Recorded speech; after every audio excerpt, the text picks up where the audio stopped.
Night నాకొక కలొచ్చింది. ఆ కల నాకర్థం కావట్లేదు. కొంచెం వివరణ ఇస్తావా? ఏంటి ఆ కల? ఆ కలలో ఎగ్జాక్ట్ ఇయర్ చెప్పలేదు.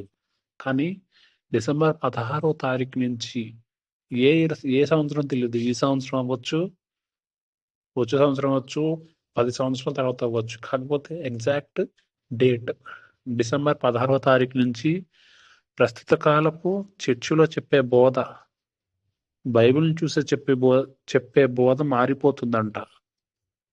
అప్పటి వరకు విగ్రహాలను పూజించొద్దు అని చెప్పిన మాస్టర్సే విగ్రహాలను పూజించొచ్చు అని చెప్తారంట. కరువు రాబోతుంది. దేవుని వాక్యానికి కరువు రాబోతుంది. యేసుక్రీస్తు రాకడకి అన్నీ సిద్ధమవుతున్నాయి. వాక్యంలో ఉంది కదా, ప్రకటన గ్రంథంలో. మూడో ముద్ర విప్పగానే కరువు వస్తుంది. కానీ నూనె, ద్రాక్షరసం అంటే పరిశుద్ధులకు మాత్రం వాక్యంగా పరిశుద్ధాత్మ దేవుడు సహాయం చేస్తాడు. మిగతా పరిశుద్ధులు కాని వాళ్ళు, సేవకులైనా, పాస్టర్స్ అయినా, ఎవరైనా దుర్బోధలు, బైబిల్‌కి విరుద్ధంగా వాక్యాన్ని బోధిస్తూ సాతాను మార్గంలో నడుస్తారు. అది ఎంతో కాలంలో లేదు. అంటే రెండవ ముద్ర, ఒకటవ ముద్ర విప్పబడింది. ఇప్పుడు ప్రస్తుతం మనం రెండవ ముద్రలో ఉన్నాం. అవునా? అసలు రెండవ ముద్ర విప్పినప్పుడు ఏం జరుగుతుందో ఒకసారి చెప్పు. మనుషులు ఒకరినొకడు చంపుకొనున్నట్లు భూమి మీద సమాధానము లేకుండా చేయుటకు వీని అధికారం ఇయ్యబడెను.